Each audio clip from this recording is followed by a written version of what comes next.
Hello, everybody, and welcome back to another round, Steve. Another round. Not another installment, another round of the Jew and Gentile podcast. I am your host, Chris Katolka, and with me is none other than the Jewish sage himself. Wait, I'm looking for him. Where are you? Oh, there he is. Right, I see him. He's right there. Mr. Steve Herzig. How are you, Steve? I'm doing great, Chris. How are you? Good. We just celebrated an online retirement. It was hilarious. I never had such a fun retirement party than that one. I like the game Kaboom. Hold on a second, everybody. Here we go. Welcome in, welcome in. I am so glad that you're with us. We are talking about the retirement of one of our colleagues, Mike Cannell from Canada. He lives up in the Nova Scotia area, and he has just had a phenomenal ministry with us, with our department, which is called North American Ministries. We oversee all of the outreach ministries with the Friends of Israel in North America. And so Mike Cannell, he has only been with us for maybe 2 years or so. He came right before the COVID hit. He was before the board in December of 2019. Then January 2020, he began, and COVID hit in March. That's and he was like, I mean, he had lined up churches. He was so excited, and everything shut down. And, it's just, he's such an amazing guy. We really put him to work because, that's when we started doing a lot of online conferences, and we were joking around how, I don't know how old he is, but he definitely wouldn't consider himself probably a tech genius. He's in my wheelhouse, yes. Chris. So, he's in my wheelhouse. So, asking him to do technological things, I'm sure we were pushing him outside of his comfort zone. And, we had him setting up green screens in his house and cameras and all this stuff. But he did it with such grace and compassion. In fact, we learned today that one of his favorite Bible verses comes from Philippians chapter 2, I believe, where it says, do all things without grumbling. So we figured out why he didn't grumble when we asked him to do all this tech stuff. He did the Mary thing. Remember we talked last week. He did the Mary thing where she tells all the servants, do whatever he says. She was talking about her son, the Lord Jesus. Do whatever he says. In fact, the words I gave to him were, you always do what's ever asked of you. You are obedient. Boy, is he obedient. Yeah. He is an amazing guy. He was an amazing guy. Amazing, and he still is. And, we played this game online, Kahoot, where, Steve, somehow you and I, we don't even live in Canada. The Jew and the Gentile. That's right. We knew a lot about him, which I loved. We figured it out. We scored a lot of points figuring out who Mike Cannell was and who knew him the best. And so, hey, a shout out to Karen McQuan. She put together, everything had to be online. And she brought us all in, even though we were on Google Meet. We had a game. They presented, Rob, who's the director of Canada, presented a beautiful shofar. But it felt like camaraderie, even though we were all separated by a lot of miles. We were together in one spirit. I thought that was great. It was fantastic. And, it just made me think of how much I enjoy online retirement parties. They're great. It's one of the best things that comes from. You don't have to get dressed. Exactly. You can be late, but you're just a click away. Oh, sorry, I was late. That's 30 seconds ago. I walked over to my desk. Exactly. We did during COVID. A lot of the kids, my kids go to birthday parties all the time, and so you invest a lot of time at these birthday parties. It's like 2 hours or 3 hours sometimes at these event halls or event places, jumping around, all this stuff. And, after like birthday party number 10 for the year, you're like, man, this is, I wish I was at home right now. Do you take out a loan for these gifts that you have to buy? It's crazy. And so the best part about COVID was our friends threw a drive-by birthday party. I've never been to one of those. It was the best. The kids were in the back of the car. And you drive by, they're outside, and you just wave hello from your car. Happy birthday. And then the guy, those long pizza, they put pizza on them and they put them in the oven. He put cupcakes on them and would put them in our car. And I'm just grabbing food, I hand off the present, and boom, we drive off. I thought, this is the best birthday party of all time. A drive-by birthday party. I would love to be the birthday guy where you stick out that little thing and they put the gift on and you just bring it right in. That's right. Oh, you'll put the 4 on there. There you go. It's for your kids. Everybody was. I was happy. The kids were waving. They were happy to see other people. I thought this has got to be 10 minutes, a thing. you're done. 10 minutes. It was 5 minutes. It was great. Sayonara. Happy birthday. We love you. Zoom off. Go home. That is great. But anyway, that's enough about kids' birthday parties. But we were celebrating Mike Cannell. We just want to say a big shout out to Mike Cannell for serving with Friends of Israel. I didn't realize he gave out. For 2 years, he gave out 50 Hanukkah baskets to the Jewish community up in I believe it's the Nova Scotia area. Yes. And built in just 2 years' time, as a Bible-believing Christian, built relationships with the Jewish community around him, which is just phenomenal. We do not want to make small or laugh off that accomplishment, which in itself is amazing. The idea of, because I'm sure it hadn't been done in that area, maybe ever. Yeah. And so here is a Bible-believing Christian handing out baskets to people who have probably, under those circumstances, never had anything like that. What an amazing thing. And for those listening, that's an idea for you. Yeah. You say, what can I do? I'm only one person. There's not a whole lot I can do. I'm not an expert. Mm-hmm. All you have to do is want to. Yep. If you want to. You and I have given instructions to people over the phone, wherever they are, to put together a love basket of whatever holiday. It's certainly Hanukkah is appropriate, but it could be Purim, it could be Passover, as long as they're Passover ingredients, no leaven, whatever it is. And you just That's a good point. And you just go over to even if they're not your friend yet, just somebody you know is Jewish. You say, hey, happy holiday, whatever it is. That creates a bridge. We've seen tears is the reaction of the person. We say, who am I? I don't even know you. Well, we know you're Jewish. Jesus is Jewish. He's important to me. I love your people. God loves your people. So I just want to say thank you. It creates all kinds of wonderful things. And Mike was involved with that 100 times, 2 years. I saw pictures during his retirement party online that they had a truck full of Hanukkah baskets, full of saying Happy Hanukkah to their Jewish friends. Great ministry. We send Mike off with all the well wishes and thanking the Lord for his short, brief, but very impactful ministry with Friends of Israel. Very effective. Yes. So thank you, Mike. Well, listen.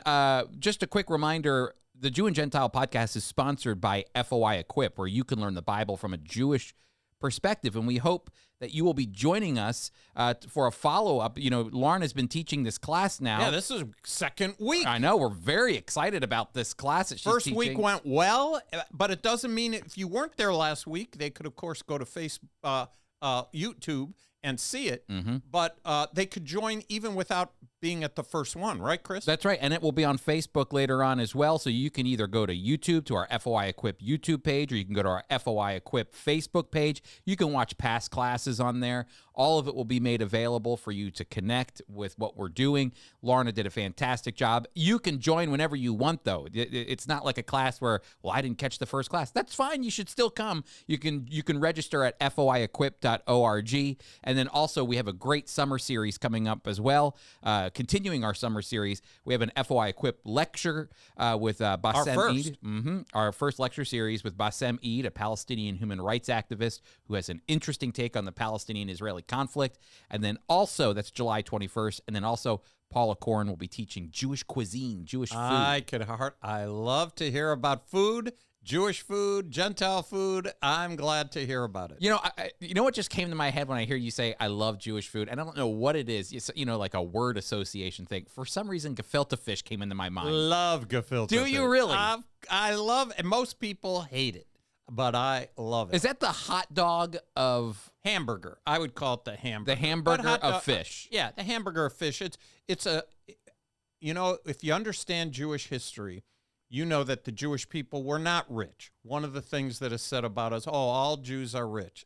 That's simply not true. And in fact, most of our history, we were impoverished people. Mm-hmm. And in Europe, particularly, Shabbat is the time that whatever you have, that's when you want to highlight it. So no matter how little you have, on Shabbat, you're going to have the most, the best of whatever you have. Mm-hmm. So what they would do, they'd go to the fishmonger's market and get the backs of the tails or near the head or near the fins and scrape the meat from those various fish, put it together, boil it, and that's gefilte fish. It's Shabbat fish because they couldn't afford the whole fish. And so they took the leftover parts. That's why I called it, I guess a hamburger, that's why I called it the hot dog too. Hot dog too. But either way, I could just say this. Maybe you're thinking, Chris, it's unkosher. I'm not going to compare the gefilte fish with the There's certainly hot dogs that are Nathan's hot dogs and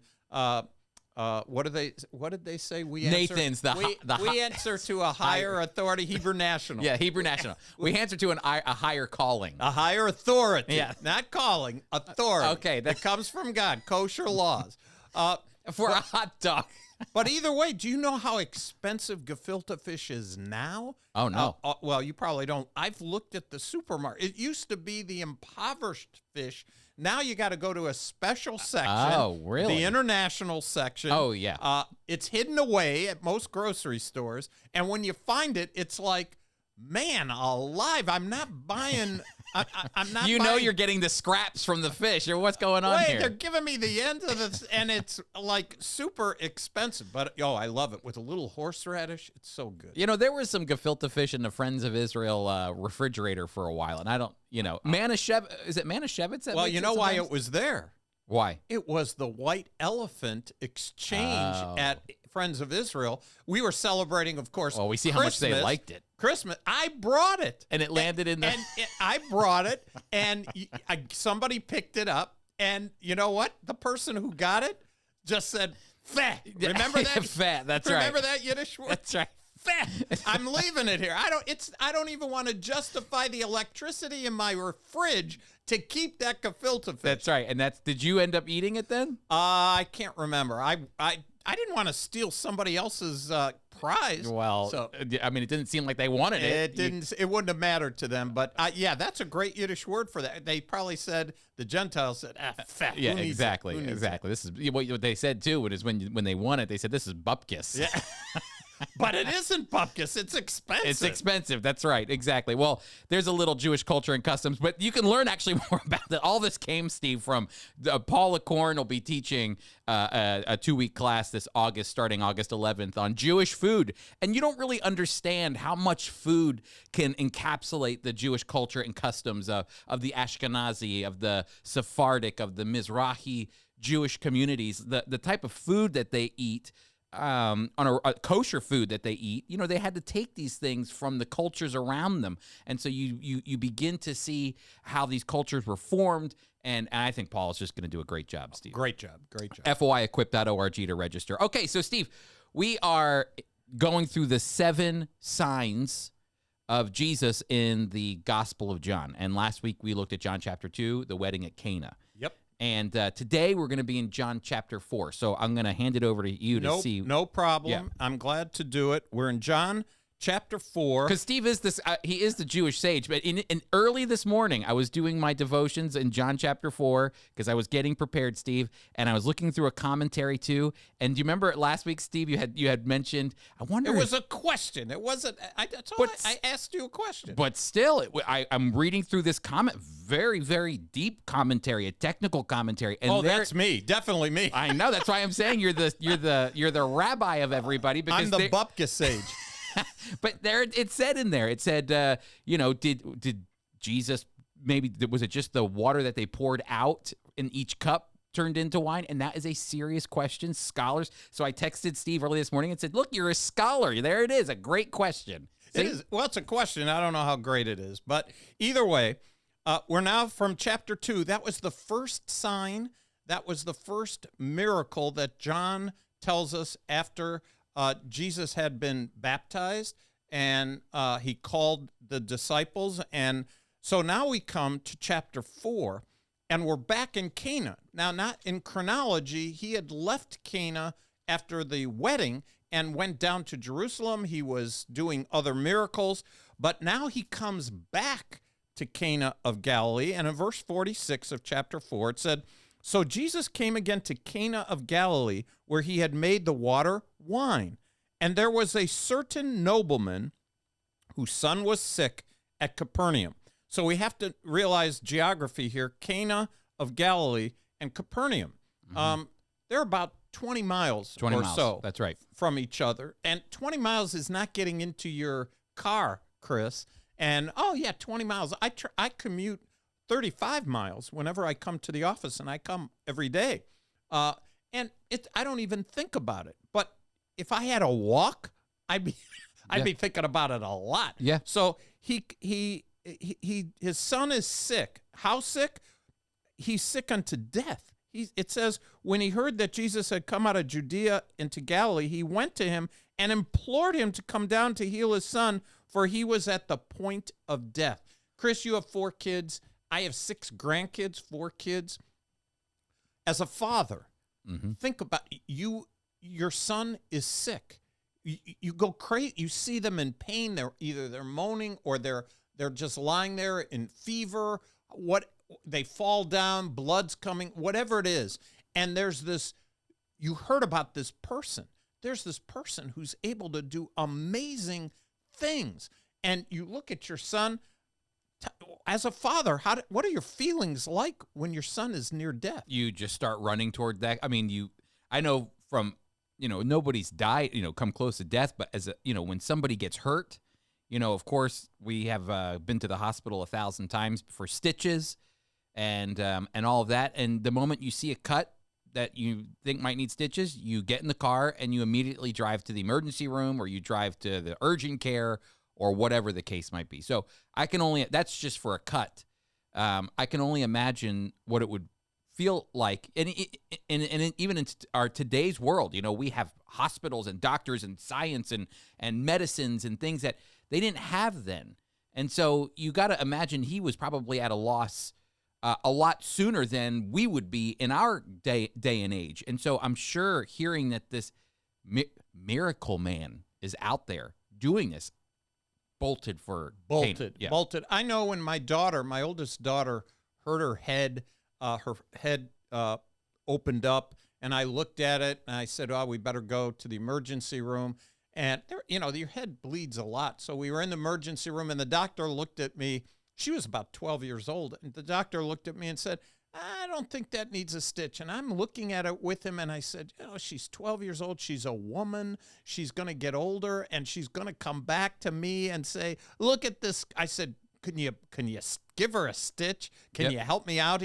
I was imploring him to do something, and not life-threatening, but nonetheless, I was looking down the line. And he said, you know what? You're right. So here, look, he says, he implores Jesus to heal his son. And Jesus now is looking at the crowd, not just him. He's looking at the crowd.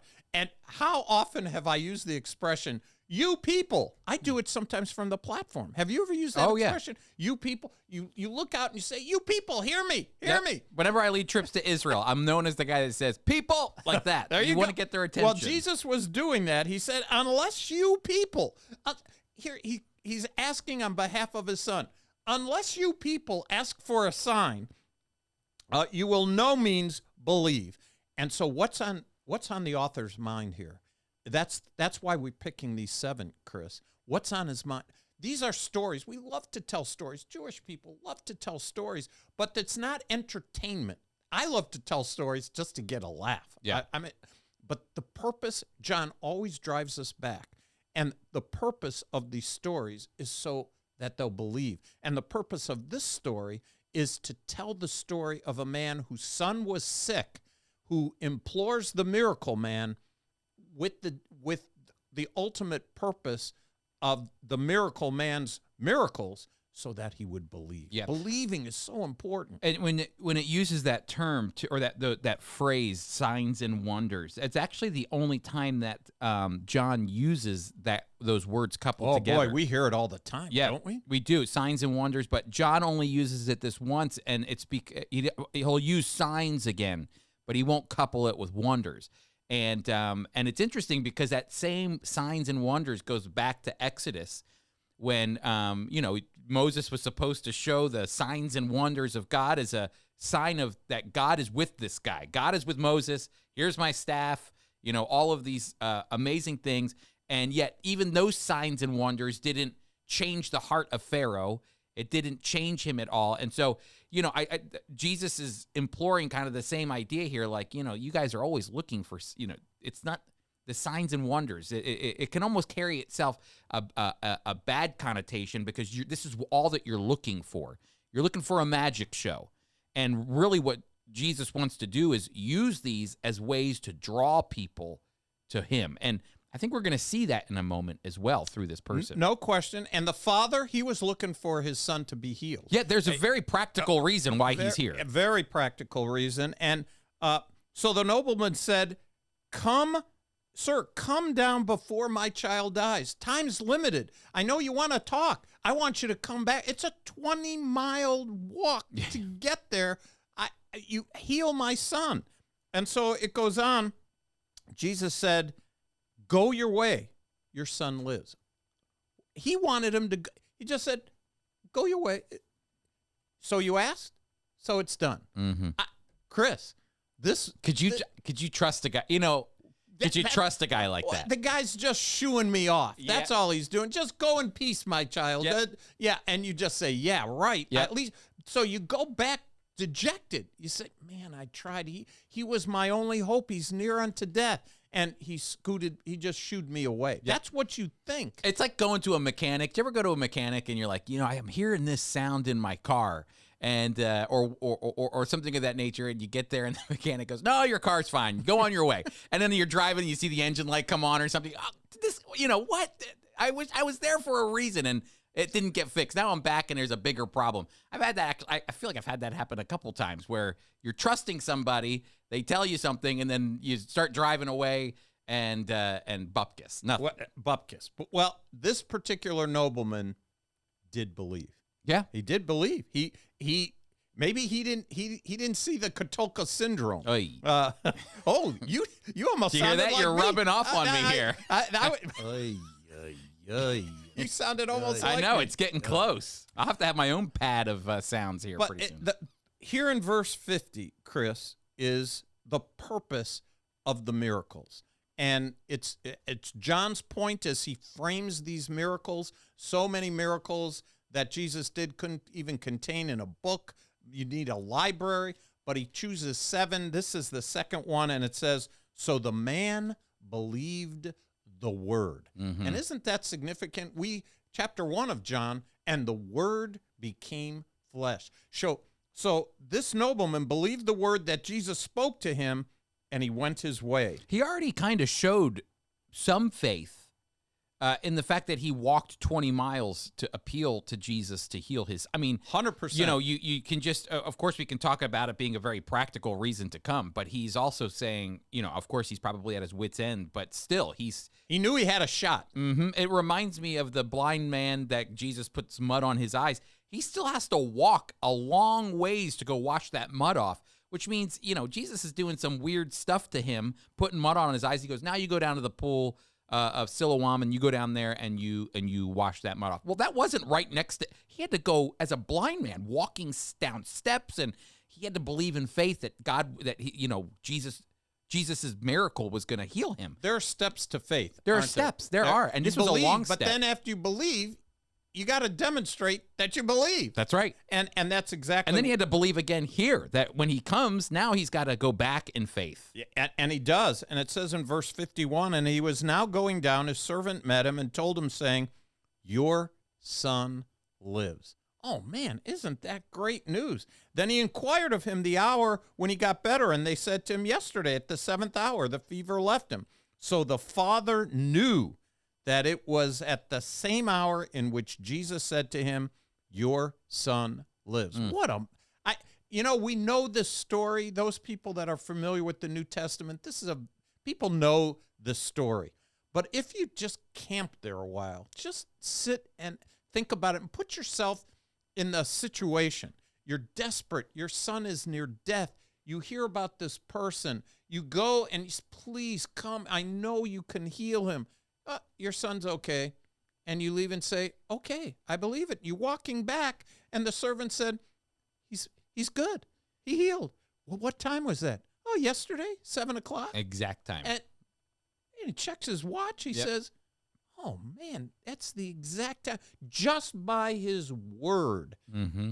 But if you think about it, Chris, is healing a near-death sick person harder to speak to be healed than creating the whole world? No, exactly. By the breath of your mouth. Yeah, exactly. Because that's the way that John sets up who Jesus is, that the Word became flesh, that God, the one who spoke all things into existence, came down and dwelt with us in the person and work of Jesus Christ. So you're right. I mean, John sets us up as the one who speaks all things into existence. So simply speaking to heal this young boy it would not be a task for Jesus too difficult. But, I was just thinking, I don't think prior to this there is any mention, at least in the Gospel of John, of a healing that takes place. If I remember correctly, I don't think there's any healings in John chapter 1, chapter 2, or chapter 3. There's teaching that takes place. There's the miracle at Cana that we looked at.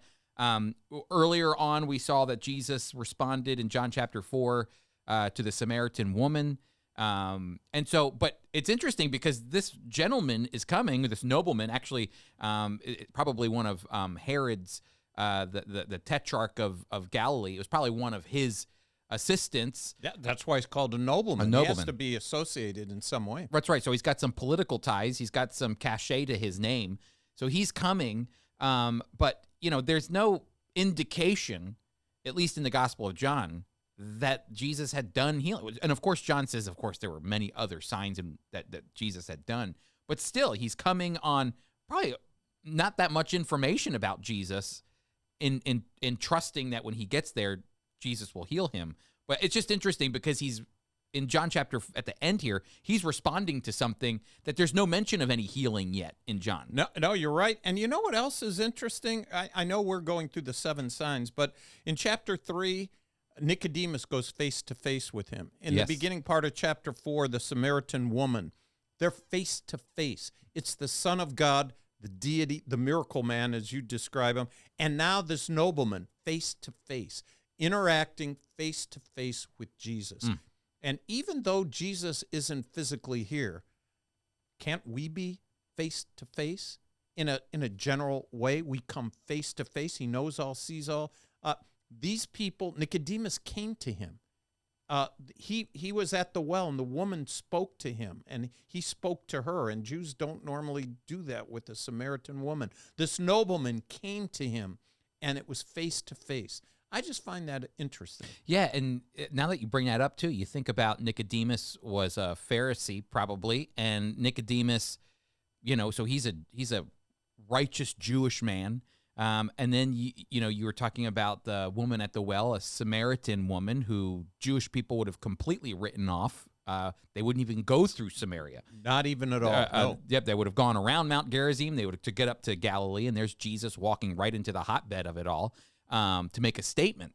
But then even the nobleman, if he's really a part of Herod's court, I mean, that's political ties. There's politics there, and Herod and his family didn't necessarily have the greatest relationship with the Jewish people because of the history with Herod and him being an Idumean and converted and all this. So you see in just a few chapters, Jesus isn't just talking to one audience. Jesus is face to face with various people that are living in the land at that time. And it just shows the heart of Jesus, because he could have gone, nope, sorry, Samaritan, you're not. I'm here only for these people. No, and she would have expected that. Yeah, exactly. She was surprised when he was talking with her. But still, that's another face to face. It doesn't matter who you are. Not at all. It doesn't matter. And what's interesting? After this particular face to face, after this man believed, he did. Boy, can I identify with this? Because I remember when I got saved. You want to tell somebody. Yep. You want to. This was changed your life. And so what does it say? He himself believed, and his whole household. Yep. Now, in this case, the son lived. So whoever was around him, he was in bed, his fever was high. They're putting water on his face, trying to keep him cool down. He's near death, and now he's up. And then the father comes and says, hey, I want to tell you how he's healed. He just didn't snap out of it. Something happened. And once the father spoke those words, the whole family believed. Mm-hmm. Isn't that amazing? It's amazing. That's evangelism. Yeah. Is it scary? Evangelism, some people who don't know Christ hear that word evangelism. Some Christians hear that word and they think it's some spooky word. It's somebody's going to harp and preach in a negative way and with vengeance and meanness. This was, hey, he's healed. Jesus healed my son. Jesus healed my son. I believe who he is. You can believe too. Yeah. And they did. Yep, that's great. You know, it also, when we're talking about signs as well, you know, we talked about the fact that the wedding at Cana with the changing the water into wine was you know, something that goes back to the book of Isaiah where it says there would be new wine. So Jesus, again, bringing that component of that he's the messianic king. He's the one who would come. There he is bringing new wine. There it is. It's right in front of people to see. But then even the healing component in Isaiah as well, that, you know, the idea of when the kingdom comes, there would be healing and the blind would see and the lame would walk. And here is Jesus beginning this healing ministry that we'll see over and over again in the Gospels, pointing to the fact that, you know, the kingdom's not here yet, but Jesus, the king, who is the king of the kingdom, is bringing these kingdom components from the Old Testament into the Gospels. Well, you remember John the Baptist says the kingdom is at hand. That's right. That he was preparing the way for the Messiah, and it's not unusual at this point in time that Jewish people who were beginning to believe that he is the Messiah were looking for, the kingdom is at hand. Here's the king. Now they're going to get excited. So there's a lot of stuff going on as a result of this. But the main point of John is that they would believe, that you and I would believe. Can I say this too, kind of a form of application? Because this is what was going through my head when I was reading it this morning is, you know, Jesus's timing is always right. And, you know, I just kept thinking about timing because that's what I really think that John is trying to hone in on this. You know, the part of the miracle is that his son was healed, but then there's like he actually asks the question, when was he healed? Oh, well, it happened at this time, and he's going, that's exactly the moment that he spoke, you know, because Jesus's timing is always right, and sometimes, you know, Jesus's timing works out the way we want it to, like it did for this particular man here, the nobleman. But sometimes we've been called to wait for Jesus's timing in our life. We don't like that, Chris. No, that requires what's called patience, and I know a lot of people these days don't have that. So 100%, and it's a great story, and this is sign number 2. A sign pointing, and really, Steve. I mean, I have my opinion, but I'm interested in yours. What's the point of the signs? I mean, what are we talking about when we talk about these signs? The signs all point to a person and his work and believing. The miracles are done to authenticate the message. Otherwise, there were people Jesus didn't heal. Didn't. Yeah. There are things that happen. We're going to talk about one of the signs. Somebody asked him to take care of a person, and he doesn't do it.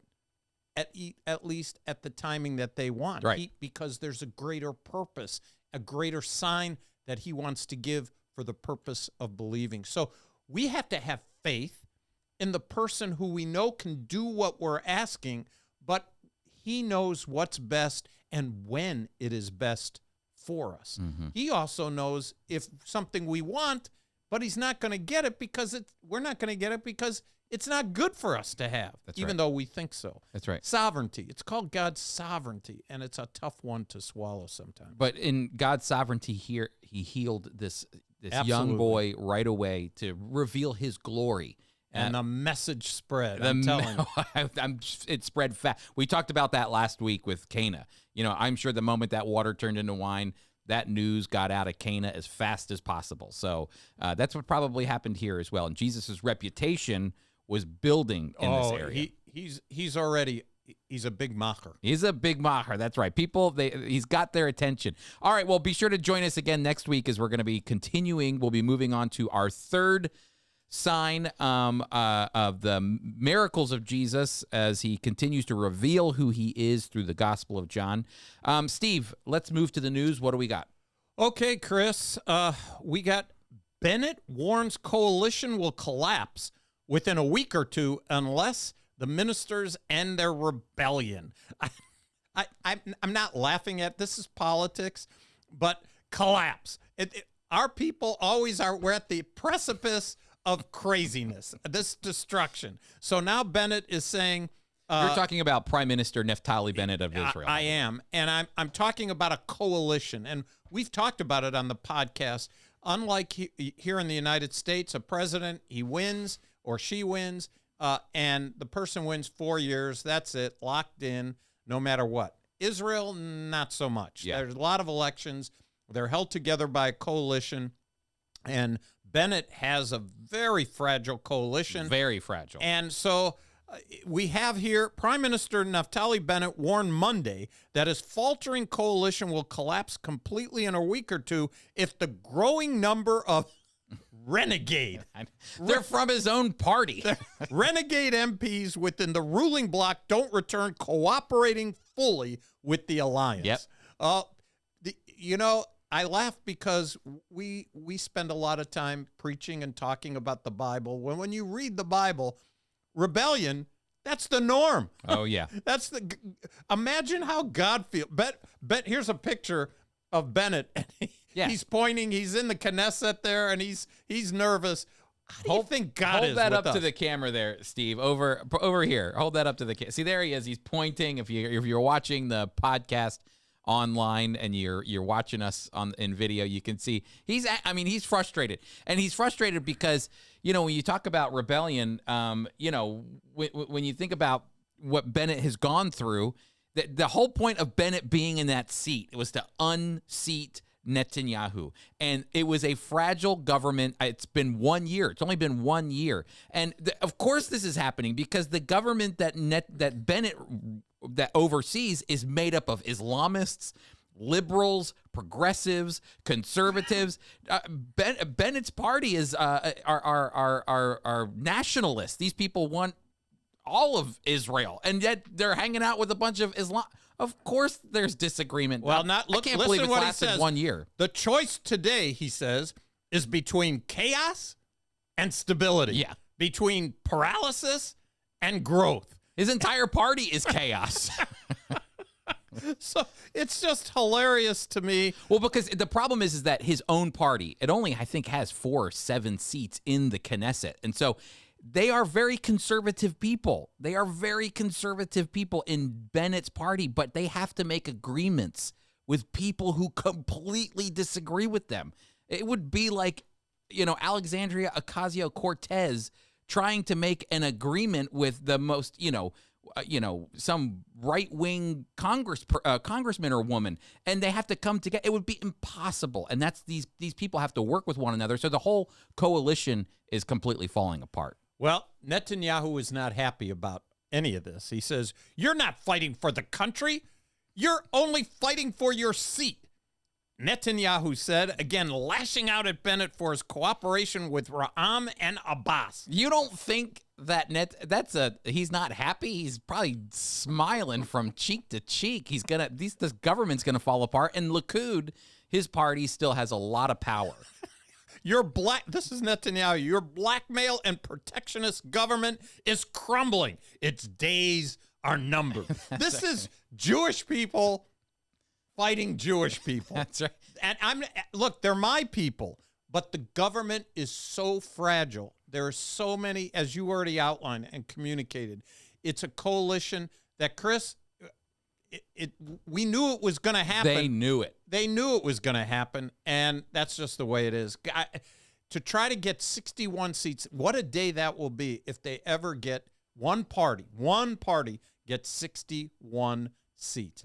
By the way, it'll never happen. But the U.S. is just as guilty. Look at the Senate. They are fighting back and forth. So it's not a Jewish thing. It's a human condition. Yeah. There'll never be one. I mean, the whole point of the Israeli government and parties is that's their representative body. It's their country is so small. They can't have like how we have senators coming from each state and congressmen and women coming from each state. Their state is so tiny. It's the size of New Jersey. The only way they can have proper representation is not by location. It's by ideology. It's by your political perspective. So they formed these, dozens, more, 20, 30, 40 parties, and they all try to fight for a seat in the Knesset. And so that's how you get representation, is through your party, not necessarily where you come from. 100%. You know, in the United States, over the last year and a half, one man who's in the Democratic Party, his name is Senator Manchin, and he's been ripped by liberals. He's been ripped because he's kept things from passing. Just recently, I read the New York Times, of all places, a very liberal newspaper, is now thinking, you know what? We ought to congratulate Manchin, because as inflation goes up, he was the one that stopped more spending. It would have been worse. I'm only bringing this up because I want to make sure. Because he loves talking about politics. Well, no, I'm bringing it up because the tendency, if somebody listens to us, is that somehow I'm saying because of Jewish people, look at what they're doing. No, we do it everywhere. And but it's hilarious. Yeah. If that's why I like politics, it's hilarious. You have the press. The press is only looking for a story, Chris, and the story they're looking for is "I gotcha" story. So I'm right with them. Bennett, he look at Bennett, look at Netanyahu, and see how they're going to go back and forth. It's been going on like this. Netanyahu was prime minister, and Bennett was going after him. Now it's the other way around. Exactly. And, you know, speaking of trying to find the right story for the right time, as you were just saying about how we're always looking for that, they're looking for that juicy story. We've got another one. We do have another one. This one is very, very interesting. This one is interesting.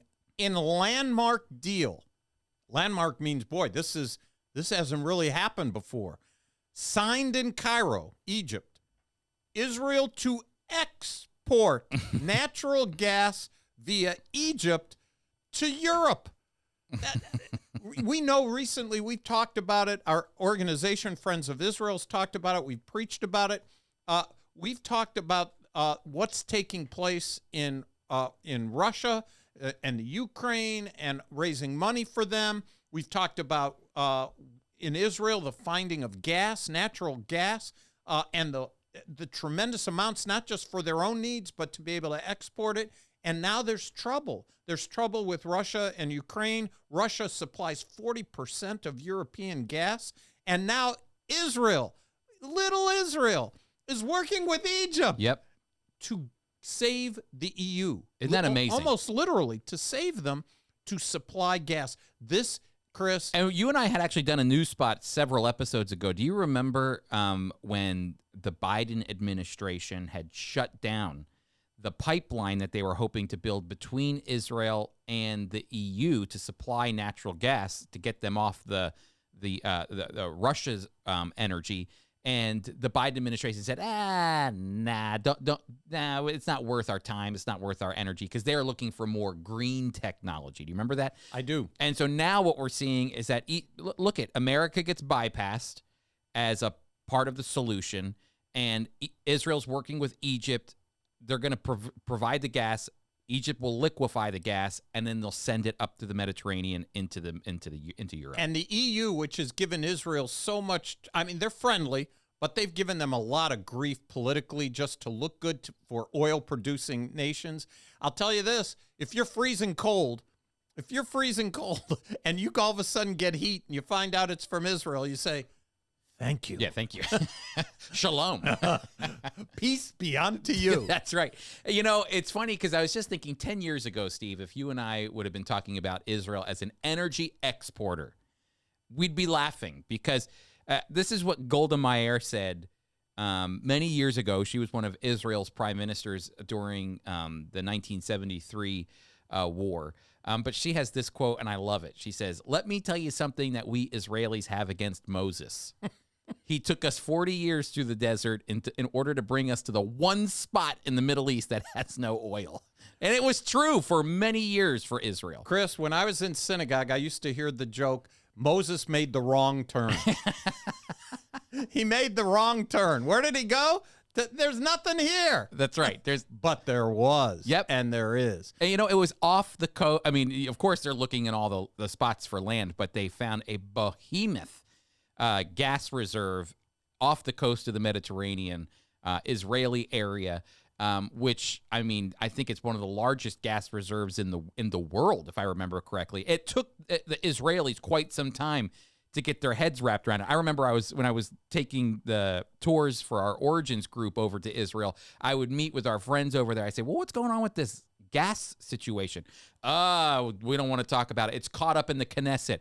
These people are crazy. They're arguing over unions. They're arguing over who's going to get the money. Does the money go to the private industry? Does the money go to the people? Does the money go here? It took them years and years and years to finalize so that they could begin to drill for this gas. And now all of us, almost in God's providence, just in time as these things come online, now they're able to export to countries like the EU. It's just amazing. It really is. It's just amazing. So that's what's going on in the news. A lot of exciting things, a lot of things to keep your eye on that are going on in Israel, whether it's energy, helping out the Europeans, or whether it's Israeli. Listen, Israeli politics will always love it. That will always keep us busy. But anyway, all right, everybody, here we go. Yiddish word of the day. Oh, Chris, I was thinking about the Nobleman. You and I were. We talked back and forth about... We had some words that we were thinking about. Yeah, we had different words. And then you found this word, and it triggered my mind because I've heard it before. Alevei. Alevei. What is that? Alevei. Alevei means it should only happen. That's right. From your lips to God's ears. That's what I think the Nobleman thought in his head. John said, and I believe him, of course, it's the inerrant word of God. He believed. Yep. But I think he at first thought it should only happen the way you said. That's right. Go home. Your son's healed. Alevei. Alevei. How would that, because you said you knew that word from when you were younger. My parents used it all the time. You talk about something related to a family, something related to an issue that came up, and you'd hear the solution, or you'd hear what in your mind what made sense, and say, it should only happen. Yeah. Look, right now we got $5 gas as we speak, $5 a gallon average-wise. And so somebody says, we hear a government official come on in the administration say, this will pass. Give it a month, and it will pass. It'll be back down to 3. Then my parents... So when Biden says that inflation is transitory. So we'd say, Alevei. Yeah. It should only happen. From your lips to God's ears. Exactly. From your lips to God's ears. So, Alevei. It's a great Yiddish word. All right. That's great. So Alevei is the word. Hey, next time, somebody says something and you think, hey, you know what?